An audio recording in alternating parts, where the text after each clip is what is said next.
Misi Prabowo perkuat nilai rupiah hingga 5.000 per 1 US dollar. Menekan nilai rupiah terhadap dolar hingga 5.000 rupiah nampaknya terdengar mustahil. Namun melihat ambisi besar Presiden Prabowo dalam menjalankan program hilirisasi komoditas pertanian ini menjadi sangat mungkin. Hilirisasi sendiri akan meningkatkan nilai tambah sebesar 20 kali lipat jika dibandingkan ekspor bahan mentah. Wah, nggak main-main nih, dolar akan ditekan sampai 5.000 pakai komoditas pertanian. Masa sih bang? Emang bisa ya? Jadi ini sebenarnya ambisi besar Presiden Prabowo untuk memperkuat nilai tukar rupiah hingga ke angka 5.000 rupiah per dolar Amerika Serikat. Caranya dengan menggenjot hilirisasi produk pertanian untuk 6 komoditas strategis, yakni sawit, kelapa, lada, kakao, kopi, dan cengkeh. Katanya potensi hilirisasi ini besar banget, bahkan diproyeksikan nilai ekspornya mencapai 12.000 triliun rupiah. Langkah hilirisasi ini bakal ngasih nilai tambah minimal 20 kali lipat dibandingkan dengan ekspor bahan mentah. Artinya, nggak hanya meningkatkan nilai ekonomi komoditas pertanian, tetapi juga menekan ketergantungan terhadap dolar. Soalnya selama ini, produk pertanian Indonesia banyak diolah di luar negeri, sehingga nilai tambahnya dinikmati oleh negara lain. Misalnya kakao dari Sulawesi diekspor mentah dan kemudian diolah menjadi produk coklat mahal yang akhirnya dijual kembali di Indonesia dengan harga jauh lebih tinggi. Dengan mengolah komoditas ini di dalam negeri, Indonesia dapat mempertahankan nilai tambahnya dan memperkuat ketahanan ekonomi. Selain itu, pemerintah mendorong kemandirian energi dengan memaksimalkan penggunaan biodiesel berbasis sawit. Rencana ini mencakup peningkatan campuran biodiesel yang secara bertahap akan mencapai B60 pada tahun 2027. Hal ini dinilai bisa untuk mengurangi impor BBM dan menyimpan devisa negara yang selama ini terkuras hingga sekitar 500 triliun rupiah per tahun. Nah, langkah-langkah itu adalah bagian dari keinginan besar Presiden Prabowo buat menekan nilai dolar dan membawa rupiah lebih kuat.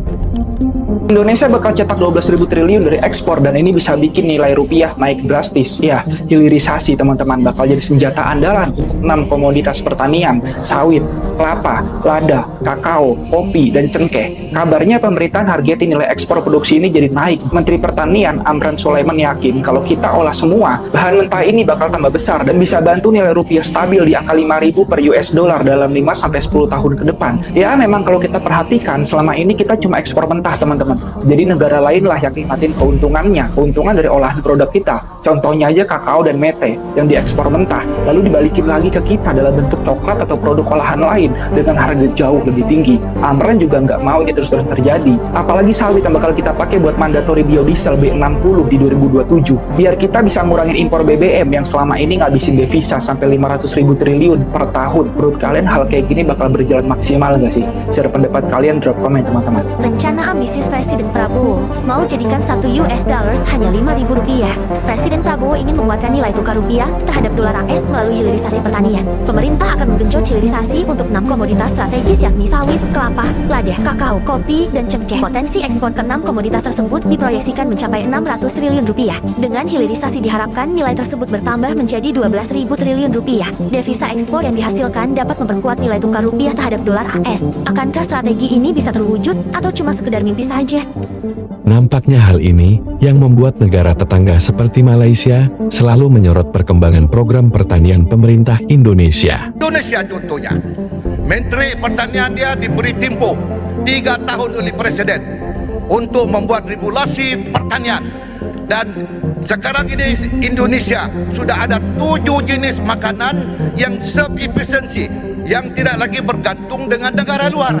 Perdana Menteri Malaysia juga tampaknya sangat tertarik dengan program hilirisasi. 2 idea yang akan saya perkemaskan untuk dituntaskan di Malaysia, soal hiliran atau dikatakan hilirisasi dan juga soal digital ekonomi dan teknologi. Jadi saya akan manfaatkan pengalaman dan sumbangan beliau dan insya-Allah kita akan dapat bantu memacu pertumbuhan ekonomi di Malaysia dan pastinya juga bersama dengan Indonesia dengan lebih meyakinkan. Bagaimana pendapatmu Sob? Apakah mungkin dengan hilirisasi rupiah bisa menguat terhadap dolar hingga 5.000 rupiah per 1 dolarnya? Tulis di komentar.